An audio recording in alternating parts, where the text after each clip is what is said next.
Muy buenos días. 10 en punto de la mañana, en vivo y directo. Yo quiero hablar en esta mañana de la adoración. Pero cuidado, porque nos hemos casi acostumbrado en estos tiempos de transición tan especiales para la Iglesia. Nos hemos acostumbrado, decía, que adoración es de pronto sinónimo de música, y si vos querés, de música lenta,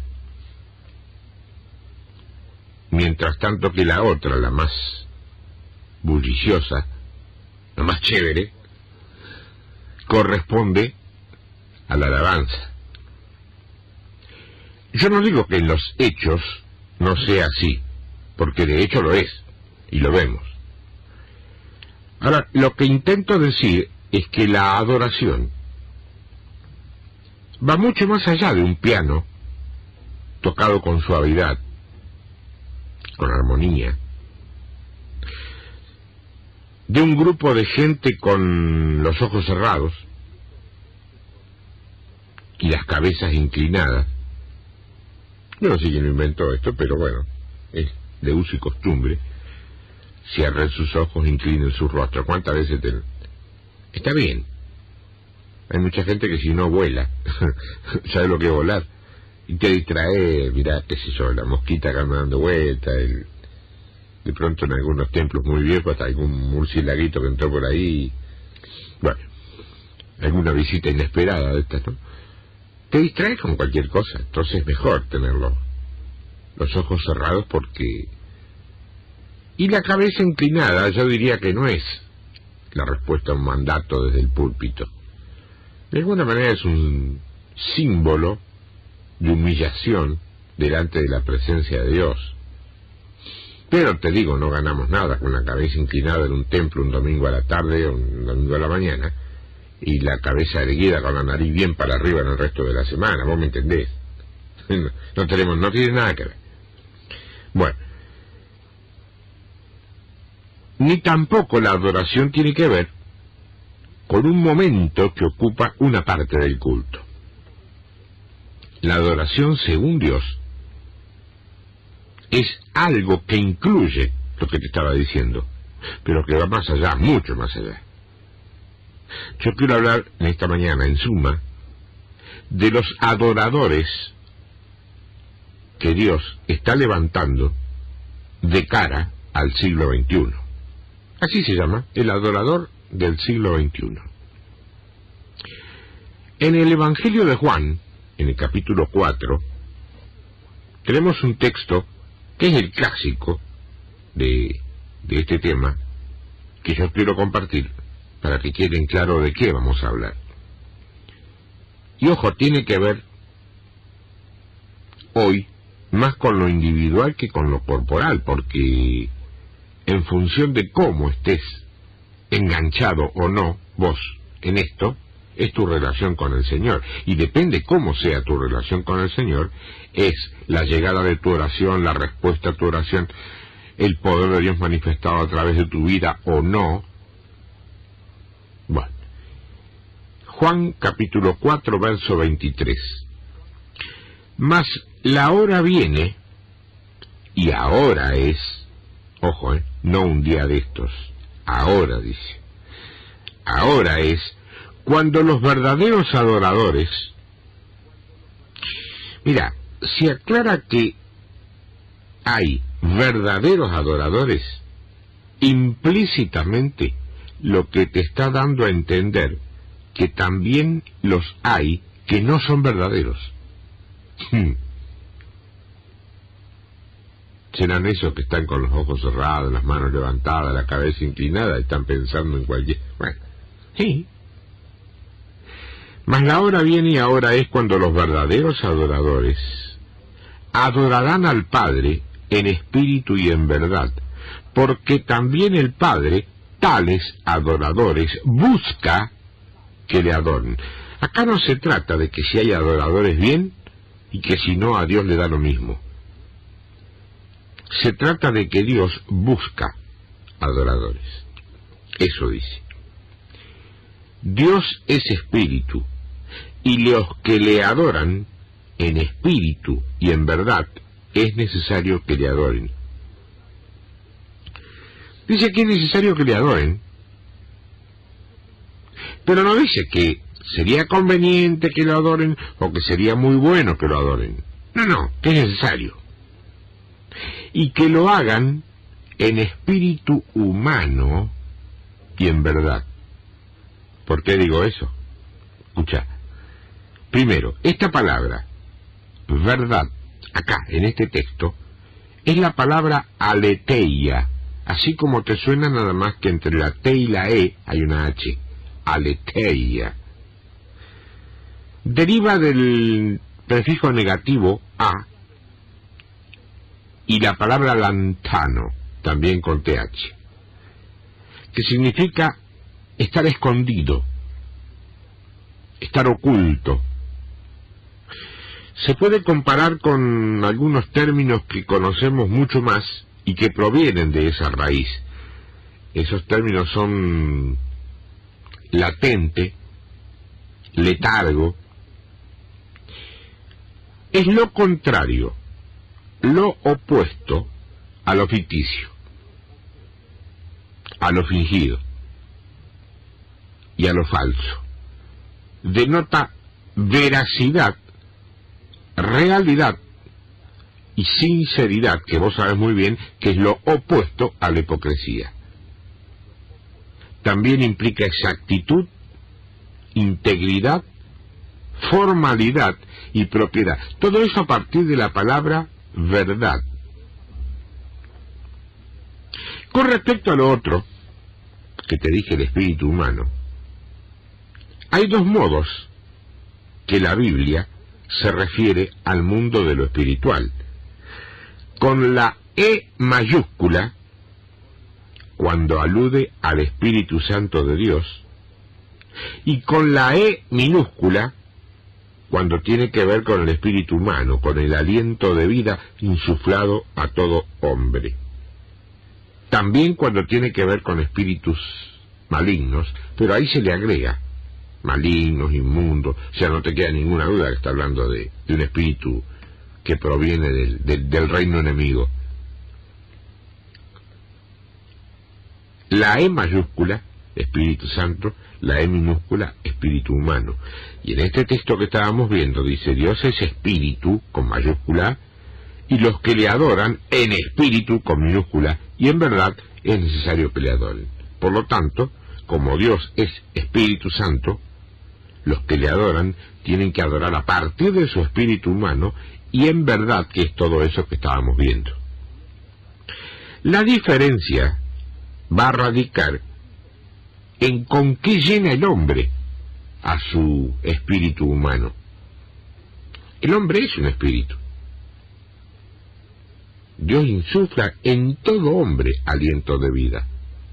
Todo hombre es un espíritu al cual se le ha dado un alma y habita un cuerpo.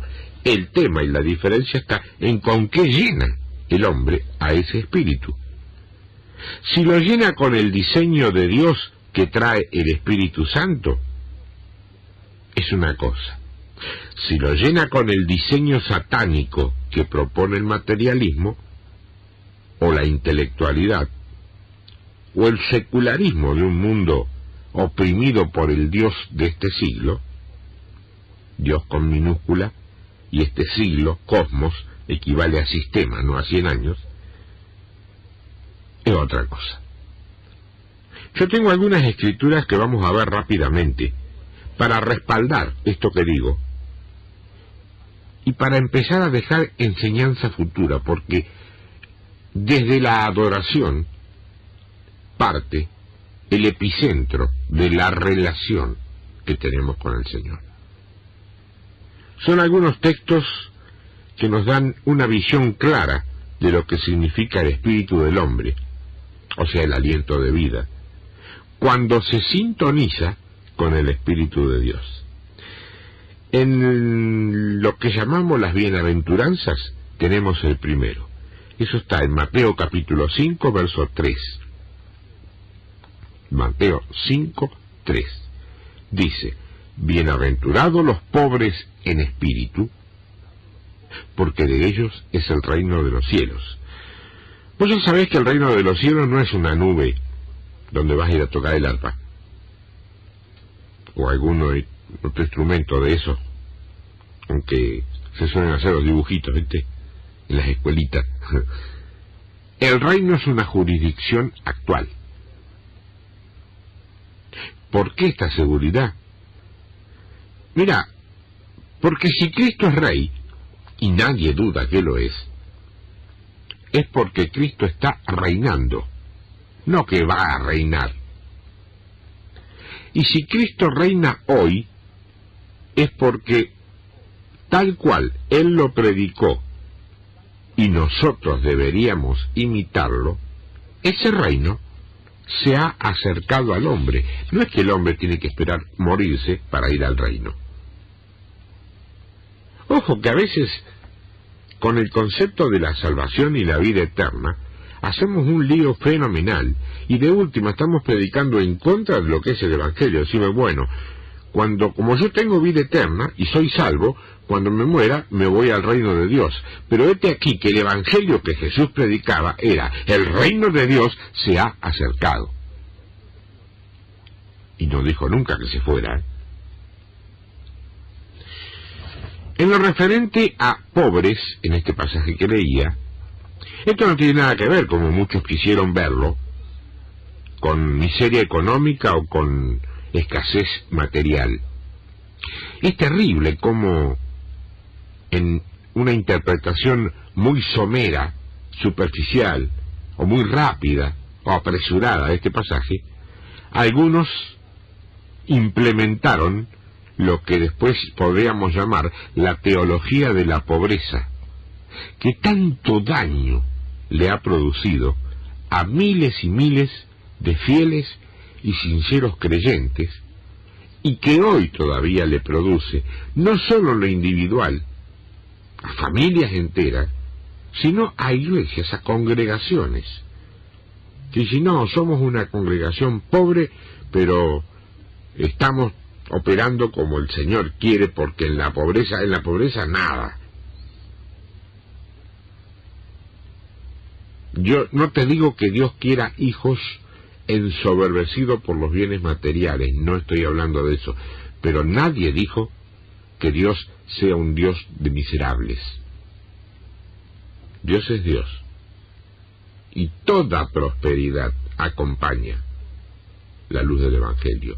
Y cuando dice la Biblia toda, es toda, y ese todo incluye tu bolsillo, sin que por eso, y acá está la contrapartida, tengamos que inventar o implantar teologías especiales de la prosperidad. Ese es otro cuento que algún día vamos a compartir, no es el tema hoy, pero son excesos o extremos, si vos les querés llamar de otra manera. Aquí, este término pobres alude a quienes reconocen la pobreza de su espíritu humano, dejan de lado toda autosuficiencia y se apoyan pura y únicamente en la gracia de Dios. En el Evangelio de Marcos, capítulo 2, verso 8, tenemos otra escritura. Ahí dice: y conociendo luego Jesús en su espíritu, con minúscula, que cavilaban de esta manera dentro de sí mismos, les dijo: ¿por qué caviláis así en vuestros corazones? Esto te demuestra una cosa: al estar con minúscula estamos hablando del espíritu humano del hombre llamado Jesús. Y te muestra que el espíritu del hombre tiene conocimiento. Ahora, cuando está ungido, como lo estaba Jesús, ese conocimiento puede ingresar perfectamente, y porque es su dimensión lógica, o sea, la sobrenatural, en lo que nosotros consideramos precisamente como sobrenatural. ¿Me entendiste o se enredó? ¿Estuvo claro? Un poquito más adelante, en el verso 12 del capítulo 8 del Evangelio de Marcos, 8:12, dice así: y gimiendo en su espíritu, otra vez con minúscula, dijo: ¿por qué pide señal esta generación? Estaba hablando de Jesús. De cierto os digo que no se dará señal a esta generación. Acá detectamos o descubrimos otra cosa. El espíritu humano es capaz de gemir. En este caso, ese gemido tiene que ver irrestrictamente con la incredulidad. ¿No te produce un gemido de impotencia ver la incredulidad del mundo? Del mundo. Ni hablemos si ves incredulidad en alguna otra parte. Ahí ya no te produce gemido, ahí directamente casi entraríamos en el nivel de aullido. Bueno, voy a decir, en mi iglesia no pasa eso, en la mía tampoco.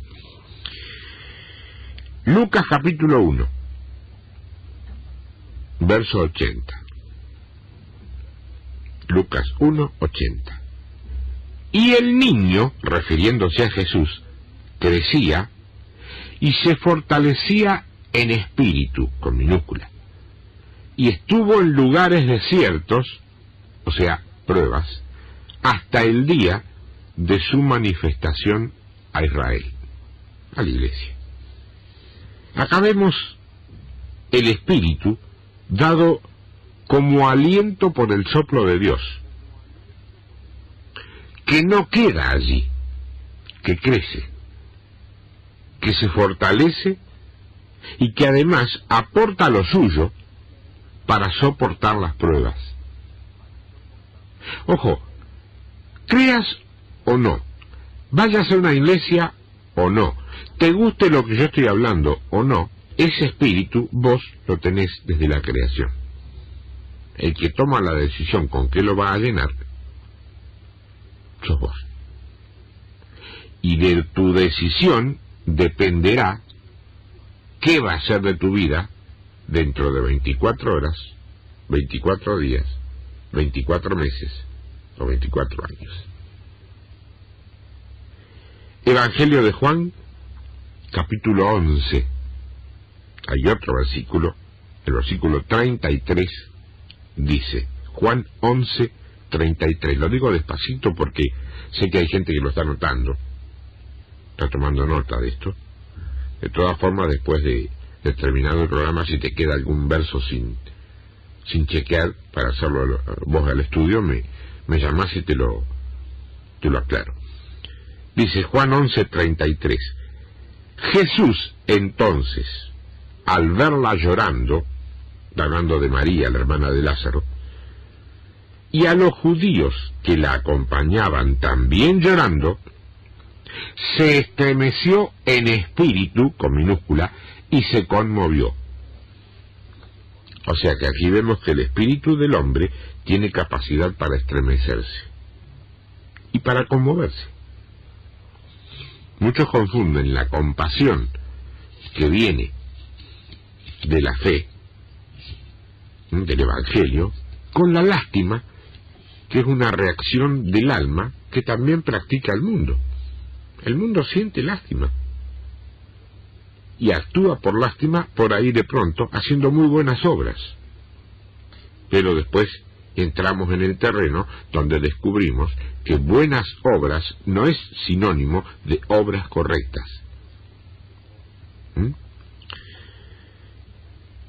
Un poquito más adelante en el Evangelio de Juan, en el capítulo 13, 2 capítulos más adelante, y en el verso 21, dice así, Juan 13:21. Habiendo dicho Jesús esto, Él les está hablando acá a sus discípulos sobre todo lo que se viene contra Él. Habiendo dicho Jesús esto, se conmovió en espíritu, minúscula, y declaró y dijo, de cierto os digo que uno de vosotros me va a entregar. Como quedó en claro hoy, el espíritu humano se conmueve y además profetiza cuando está ungido. Si no está ungido y no es creyente, ese espíritu está apto para recibir la visita o directamente la habitación de un espíritu de adivinación que también puede profetizar. Diga, epa, sí, es así. Hay que tener cuidado. Por eso el Señor dice, pesad los espíritus. No te creas cualquier manifestación sobrenatural. Pero lo sobrenatural viene de Dios, el diablo también es sobrenatural. Cuidado, Libro de los Hechos, capítulo 19, verso 21. Hechos 19, 21. Pasadas estas cosas, Pablo se propuso en espíritu, con minúscula, ir a Jerusalén, después de recorrer Macedonia y Acaya, diciendo, después que haya estado allí, me será necesario ver también a Roma. Un espíritu humano alineado en la voluntad de Dios siempre tiene propuesta. Un capítulo más adelante, en Hechos, capítulo 20, verso 22. Hechos 20, 22, dice, ahora, he aquí, ligado yo en espíritu, minúscula, voy a Jerusalén sin saber lo que allá me ha de acontecer. Un aspecto visible aquí es que el espíritu humano puede ser ligado, y de acuerdo con que se haya llenado o alimentado, esa ligadura podrá ser negativa o positiva. ¿Me seguís? El otro aspecto es que no siempre es rutina la visión profética. Jesús la tuvo con respecto a la traición de Judas, pero Pablo tuvo que ir a Jerusalén sin que se le hubiera mostrado qué es lo que iba a ocurrirle allí. En la carta a los Romanos, en el capítulo 2, en los versos 28 y 29 encontramos otro texto. Romanos 2, 28 y 29. Dice, pues no es el judío en este caso es tipología del creyente, no es el judío el que lo es exteriormente, ni es la circuncisión, acá está hablando de la ley, o el legalismo si lo preferís, la que se hace exteriormente, en la carne, no habla del corte de prepucio, es otra cosa, sino que es judío el que lo es en su interior, y la circuncisión es la del corazón. Esto es tipología de la fe. ¿Cómo hacer circuncisión del corazón? ¿En qué cabeza cabe? A los que les gusta leer literal. ¿Dónde ha visto que un corazón se pueda circuncidar? ¿Vos sabés que el corazón tenga prepucio? No. Está hablando de otro tipo de...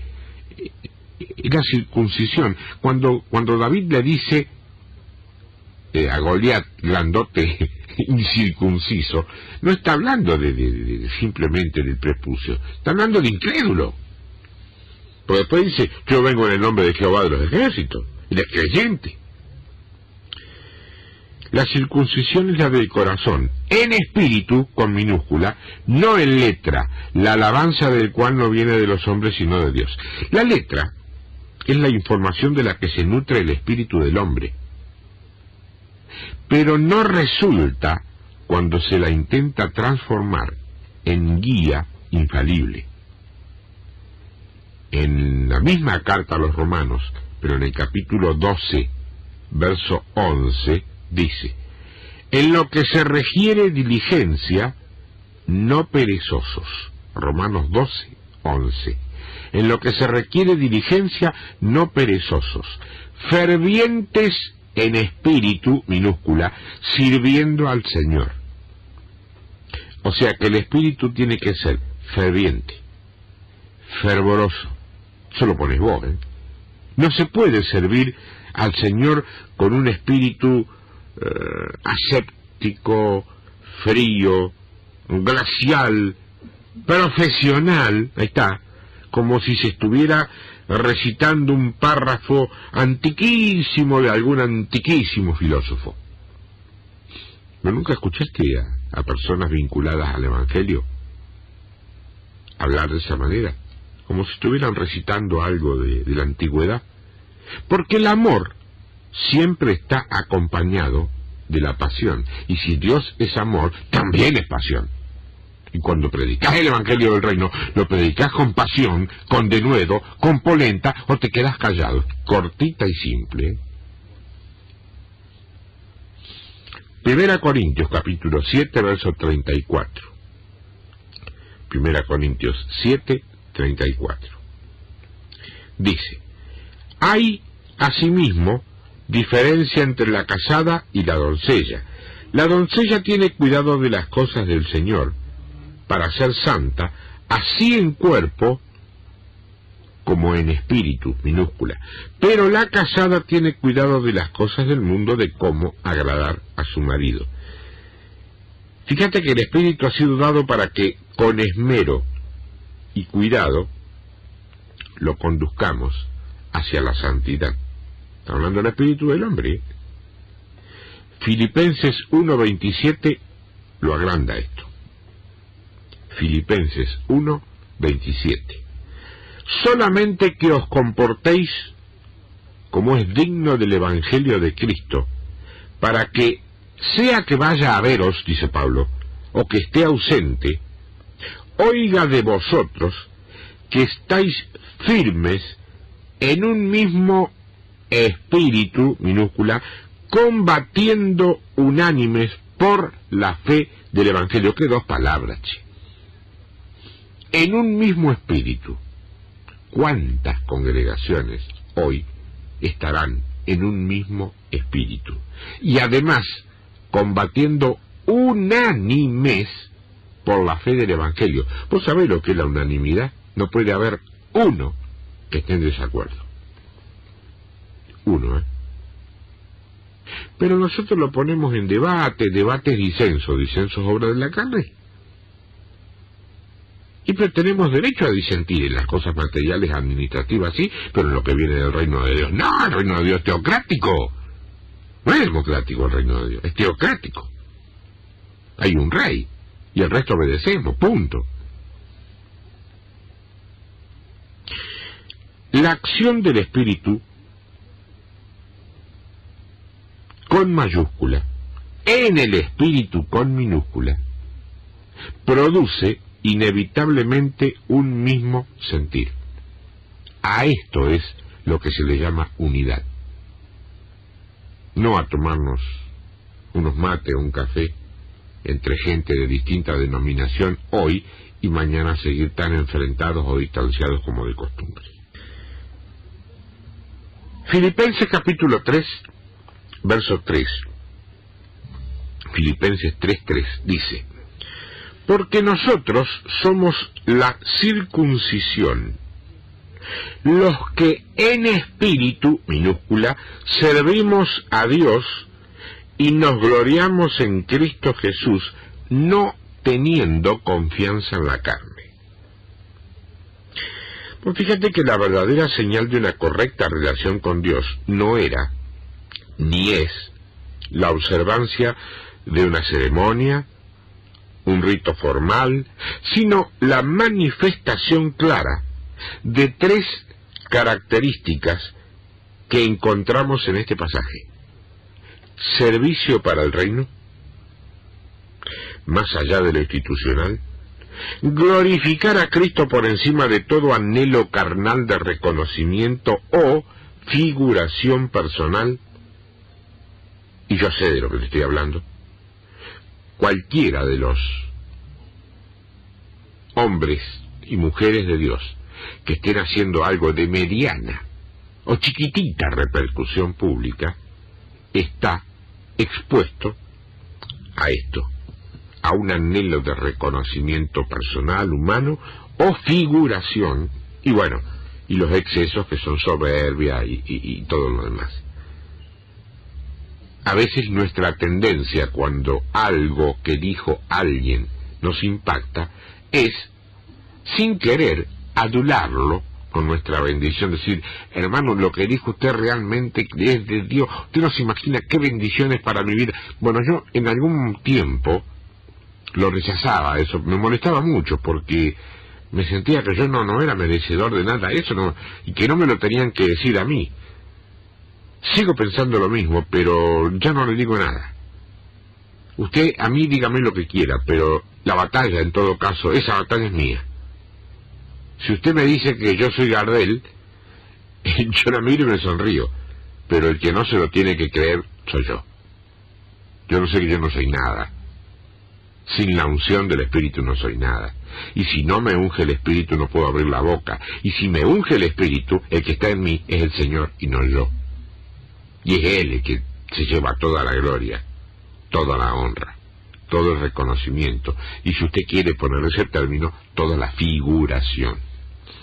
No entiendo cómo todavía hombres y mujeres que se dicen ser de Dios se sienten que son poco menos que estrellas del Evangelio,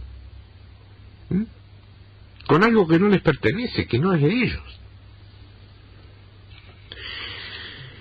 Sentir total desconfianza a los deseos de la carne. Esto es importante. Ahora, el por qué lo vemos a continuación, el porqué de esto. Esto está en la primera carta de Pedro, capítulo 3, verso 18. Mira lo que dice acá. Primera de Pedro 3, 18. Porque también Cristo padeció una sola vez por los pecados.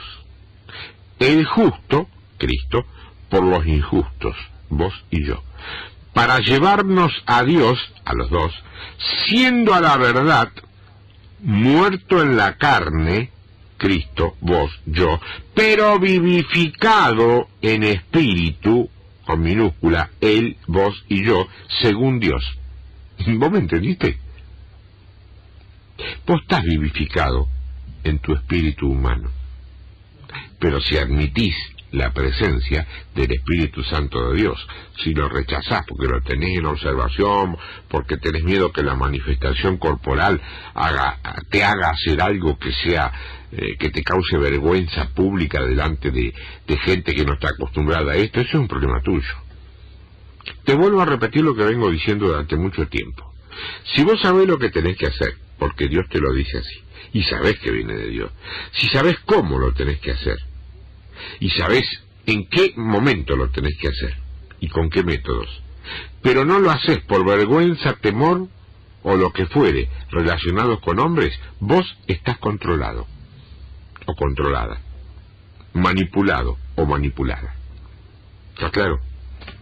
Es indudable, según lo que dice Pedro aquí, y no está mal, que la máxima atención se ha prestado a la palabra que menciona la tarea del Espíritu Santo de Dios, no está mal.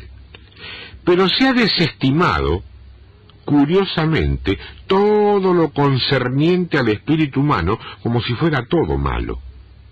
Bueno, te olvidé que en Génesis dice que Dios sopló en la nariz aliento de vida.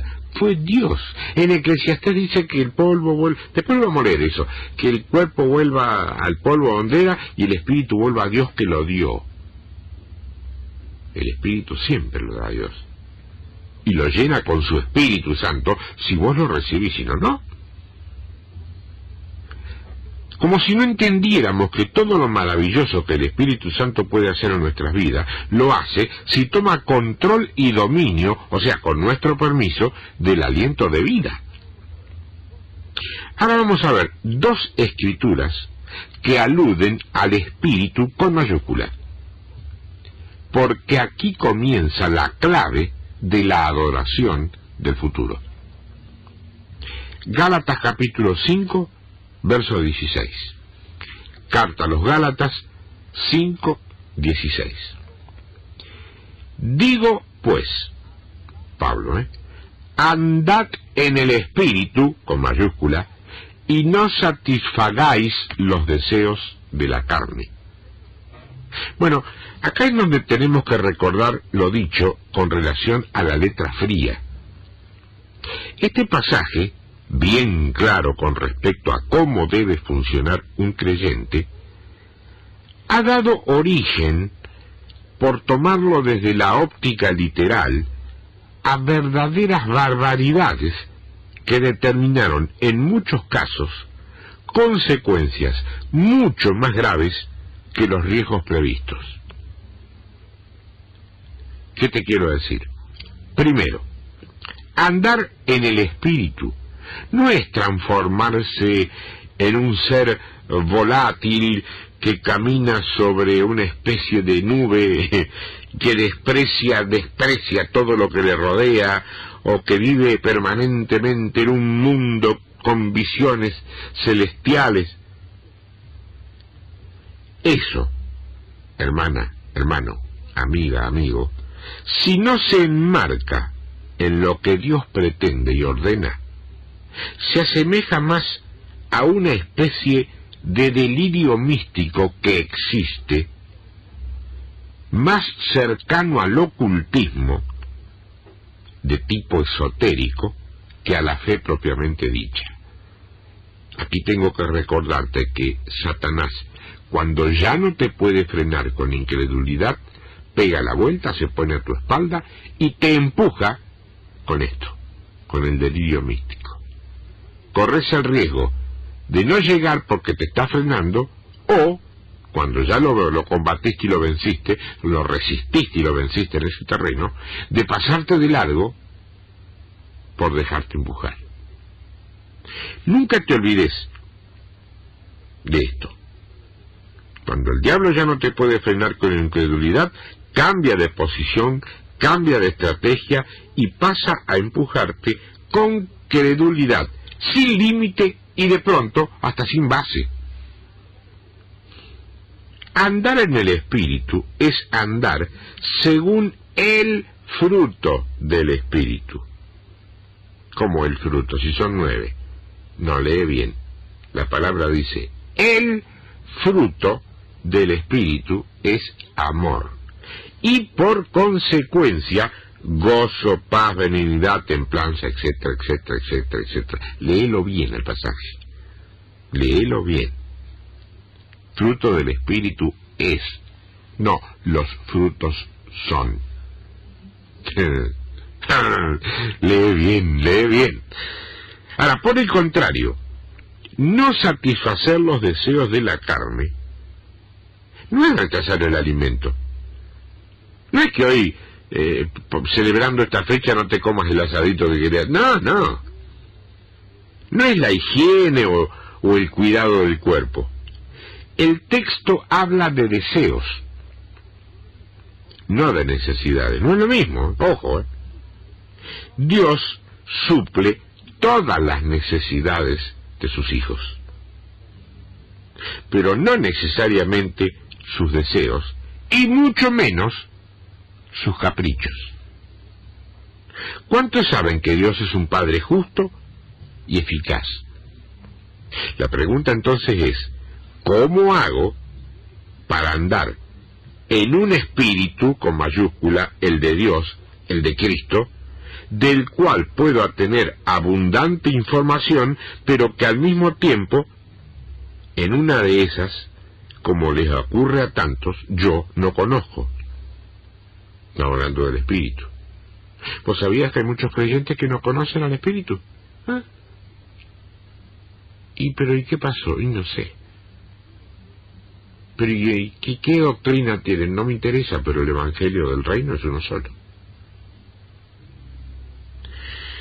En la carta de Tito, capítulo 3, verso 5, Tito 3:5, dice: nos salvó no por obra de justicia que nosotros hubiéramos hecho, sino por su misericordia. Mirá qué importante es esto, ¿no? Por el lavamiento de la regeneración, cuando vos aceptás a Cristo, y por la renovación en el Espíritu Santo. En este texto me quiero detener un momento, porque si lo entendieras en el texto y en el contexto, cuántas dudas, polémicas y divergencias dejarían de tener su razón de ser.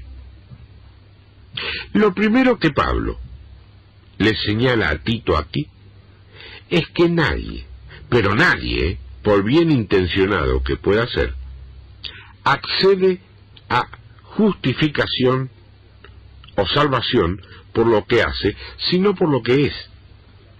La acción social, la beneficencia y la caridad toman un valor incalculado, porque Jesús lo hizo, a partir del ser y no por la actividad en sí misma. Muchos han caído en este sutil error y piensan, sinceramente, que mientras más y mejores obras hagan, más contento va a estar Dios con ellos y más allanado el camino a la vida eterna. La palabra dice aquí, y en innumerables pasajes más, que eso es solo por misericordia y la gracia, o sea, el favor de Dios, no por méritos nuestros. Porque de otro modo se convierte en algo que vemos a menudo en la sociedad, una actitud que sirve para tranquilizar conciencias atribuladas. Eso sí, debemos tener muy en cuenta esa misericordia divina para cuando nuestra falibilidad de hombres imperfectos la necesita. Nunca para vivir refugiados en ella, en la misericordia. El creyente no debe vivir en la misericordia de Dios, debe vivir en la gracia y el poder de Dios. Y echar mano a la misericordia realmente cuando la necesita. Luego habla del lavamiento de la regeneración. Ese lavamiento se produce en la conversión y se lleva a cabo por la sangre expiatoria de Cristo derramada en la cruz. Es indispensable, seguramente, pero no alcanza para cubrir el todo. ¿Por qué? Porque luego agrega por la renovación en el espíritu, cuestión que habla de apertura espiritual a todo lo que el Señor quiera hacer hoy con cada uno de nosotros. Ahora, ojo, esa renovación no significa más ruido, más algarabía o cambios abruptos en los templos, aunque de pronto esas sean las consecuencias más rápidas, ¿no? Esa renovación es en el espíritu. Usa, fíjate, la misma preposición que se usa en Juan 4:23 para los adoradores. En espíritu, no con o por, en. ¿Sabe lo que significa en? Dentro de. Y no tiene nada que ver con las otras dos utilizadas en otros textos. Una es con, que quiere decir juntamente, y la otra es por. Esto denota causa o causal. No es a causa del Espíritu, y no es en compañía del Espíritu, es dentro de, el Espíritu dentro tuyo. ¿Me explico? Nadie puede considerarse renovado porque acepte pasar del canto gregoriano a Marcos Witt. No. O de manos puestas en los bolsillos a colgarse de los techos. La renovación se produce por dentro y luego, naturalmente, se va extendiendo hacia afuera, naturalmente. Recordad siempre que así como el diablo trabaja de afuera hacia adentro de la gente, Dios lo hace de adentro hacia afuera. Pero todo esto todavía no nos devela, ni nos revela por qué esa obligación de operar en la dimensión del espíritu y por qué desconfiar de la participación de la carne, siendo que hemos sido hechos una cosa y también la otra por el mismo Creador. Bueno, en primer término, digamos que la palabra renovación en el pasaje de Tito es la palabra anakainosis. Te la deletreo: K de kilo, A y latina, gnosis. Anacainosis. Es una combinación de ana, que significa otra vez, y kainos, que significa nuevo. O sea, algo así en el conjunto como otra vez de nuevo. Renovación sería otra vez de nuevo. Por lo tanto, renovación es restauración, cabe, sí. Recomposición, que es volver a componer algo que estaba deteriorado. Reestructuración, que es destruir antiguas estructuras pensantes para incorporar nuevas. Transformación, que es cambios de formas. Cambio de corazón, que es un cambio en el alma, en el espíritu humano, en el aliento de vida. Y vida. La respuesta, como siempre ocurre, está en el principio de todos los principios. Es Génesis. Este es un pasaje que ya he leído y he explicado en otra oportunidad, pero que lo quiero volver a hacer porque tiene que ver con el andar en el espíritu para poder llegar a adorar en el espíritu. Génesis capítulo 2, verso 7. Entonces Jehová Dios formó al hombre del polvo de la tierra, esto es la carne. Tierra o polvo de la tierra es carne. ¿No sabes que hasta químicamente se comprueba esto? Ambas cosas, la tierra y la carne humana, tienen las mismas propiedades. De manganeso, sal, agua, todo lo mismo. Sobre el hombre del polvo de la tierra, y sopló en su nariz aliento de vida. Esto es el espíritu humano, con minúsculas, el aliento divino.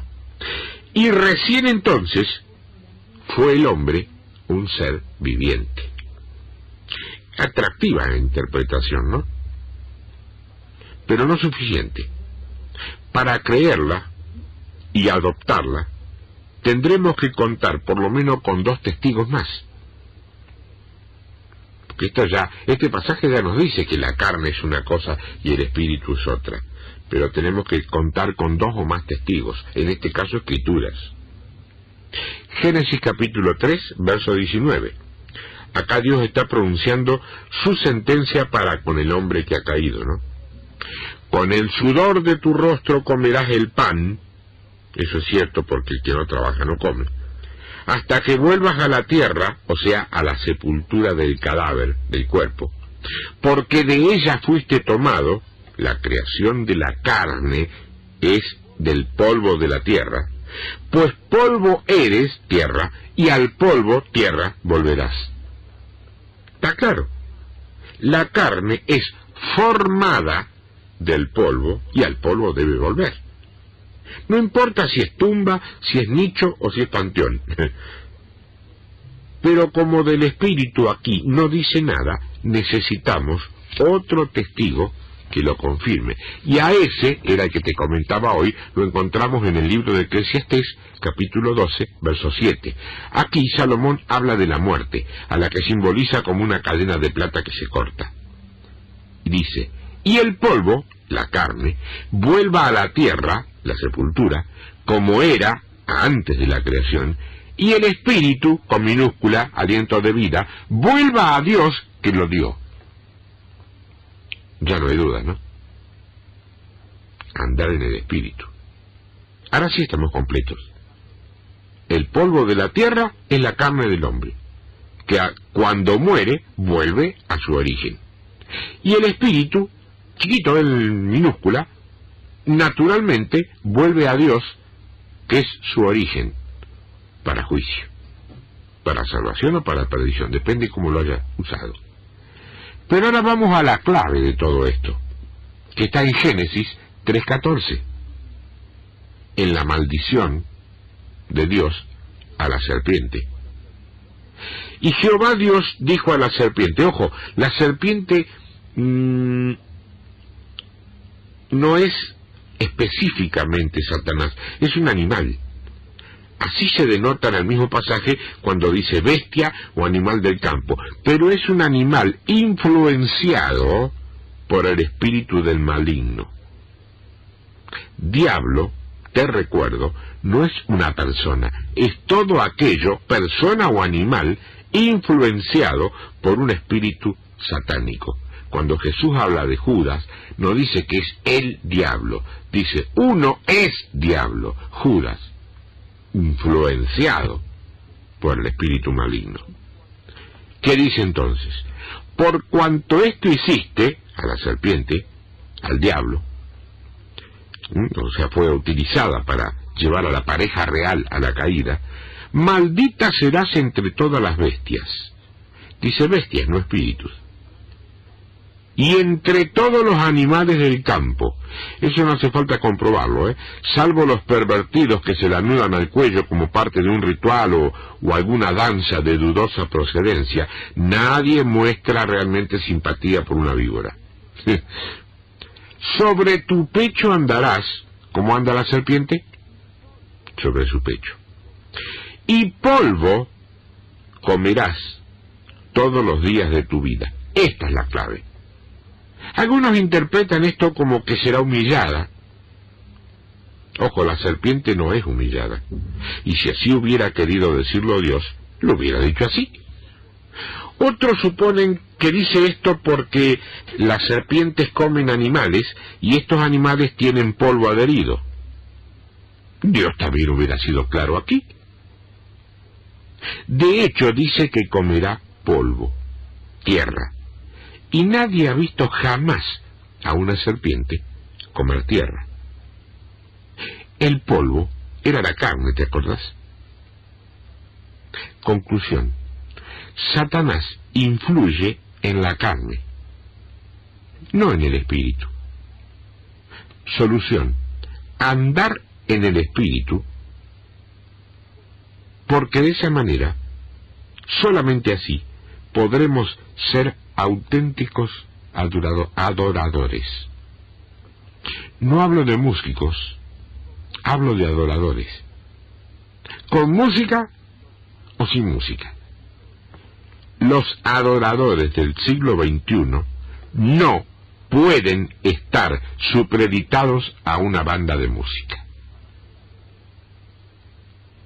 Para ser adoradores, en espíritu y en verdad, deberemos tener en cuenta 12 aspectos.